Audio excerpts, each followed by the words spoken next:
بہت شکریہ جی. اب مختصر وقت کے لیے انجینئر محمد ممتاز تیمور صاحب تشریف. بسم اللہ الرحمن الرحیم. آج علامہ اقبال رحمۃ اللہ علیہ کے حوالے سے بڑا ایک اچھا پروگرام ہے جہاں نوجوان بھی ہیں اور تقریباً ہر طبقہ جو ہے یہاں پہ بیٹھا ہوا ہے. کیونکہ میرے لیے یہ تقریر بالکل فی البدیہہ ہے اور میرے لیے ایک اچانک کی صورتحال کے، تو میں صرف ایک دو باتیں کروں گا جتنی بھی میں نے سنی ہیں اس حوالے سے. پہلی بات تو یہ ہے کہ اس میں کوئی شک نہیں کہ علامہ صاحب کا جو نظریہ ہے، نظریہ قومیت ہے، وہ آفاقی ہے. نیشنلزم بالکل وہ مانتے ہیں، لیکن اس نیشنلائز کو وہ دو خطے، کسی خطے کے اندر یا کسی باؤنڈری کے اندر بند نہیں کرتے. علامہ صاحب نے جو خطبہ الہوات دیا ہے تو اس میں آپ نے کسی خطے کو محدود کرنے کی بات نہیں کی. وہاں علامہ صاحب نے بالکل جیسے فرمایا گیا کہ آفاقی قومیت کی بات کی. انہوں نے کہا چین و عرب ہمارا، ہندوستان ہمارا، مسلم ہم وطن ہے، سارا جہاں ہمارا.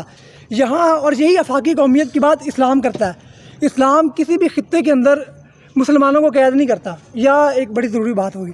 دوسری بات یہ ہے کہ عشق رسول کے والے سے آپ نے بڑی اچھی بات کی. دیکھیں مسئلہ یہ ہے کہ سب سے پہلے آپ کسی ڈاکٹر کے پاس جائیں تو آپ کو وہ دوائی لکھ کے نہیں دیتا. سب سے پہلے وہ آپ سے سمپٹم مانگتا ہے، بھائی سر کو درد تو نہیں ہے، کوئی مسئلہ تو نہیں ہے. پھر وہ تشخیص کرتا ہے. تشخیص کرنے کے بعد پھر وہ آپ کو علاج تجویز کرتا ہے. دیکھیں سب سے پہلے دیکھیں ہمارے معاشرے میں مسئلہ کیا ہے. ہمارے معاشرے کے اندر جہاں طبقاتی تقسیم ہے، اشرافیہ کے مسائل ہیں، جہاں فرقہ واریت ہے، وہاں بڑھتے ہوئے جو سوشل میڈیا کے رجحانات ہیں، اور اس میں آپ یہ دیکھیں کہ نیٹ فلکس آ گئی یا جتنے بھی مادہ پرست لوگوں نے، شرافیہ نے، یہ میں عالمی شرافے کی بات کر رہا ہوں، ان لوگوں نے نیٹ فلکس کے نام پر، پرائم ویڈیو کے نام پر ایسی ایسی ویڈیوز لے کر آئے ہیں، موویز لے کر آئے ہیں، اور ہمارے نوجوان کو اصل سے ہٹا دیا ہے.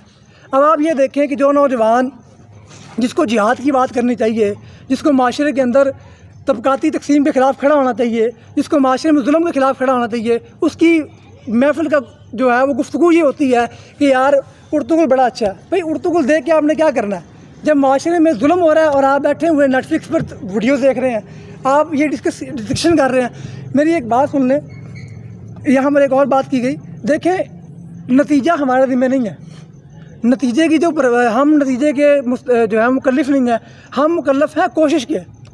فرات کا ایک بڑا مشہور شعر ہے کہ اب اس کا خلاصہ میرے ذہن میں یہی آ رہا ہے کہ اپنے حصے کی آپ شمع دلاتے جائیں، وہ جو روشن ہوگا وہ ہو جائے گا. آپ یہ دیکھیں، میں بات ختم کرتا ہوں کہ جس وقت اقبال نے خطبہ الہوات دیا ہے، مجھے بتا دیں اس وقت مسلم لیگ ڈیوائیڈڈ تھی. اس کے دو گروہ تھے. سر شفیع کا ایک الگ گروہ تھا. اقبال نے ایک چھوٹے گروہ سے خطاب کیا، لیکن انہوں نے ایک آئیڈیا دیا، اللہ تعالیٰ نے اسباب پیدا کیے اور اس پر ہمارے سامنے ایک ملک موجود ہے. تو میں یہی کہتا ہوں کہ آپ جہاں جائیں، جس محفل میں جائیں، اپنے پیغام کو پہنچائیں. اس کو معاشرے کے اندر امپلیمنٹ کرنا یا لے کر آنا، یہ اللہ تعالیٰ لوگ پیدا کر دیتا ہے. ہمارے ذمہ ہے پیغام کو پہنچانا، لوگوں تک اس کی تصویر کو واضح کرنا. جہاں تک اس کو امپلیمنٹ کرنا ہے تو جس کا دین ہے، جس کا وہ فلسفہ ہے، وہ خود ہی راستے پیدا کرتا ہے. تو تھینک یو. جی ویورز، اگر آپ نے ابھی تک ہمارا چینل سبسکرائب نہیں کیا تو سبسکرائب کیجیے اور ساتھ میں دیے گئے گھنٹی کے بٹن کو ضرور دبائیے تاکہ اپڈیٹس آپ کو باقاعدگی سے ملتی رہیں.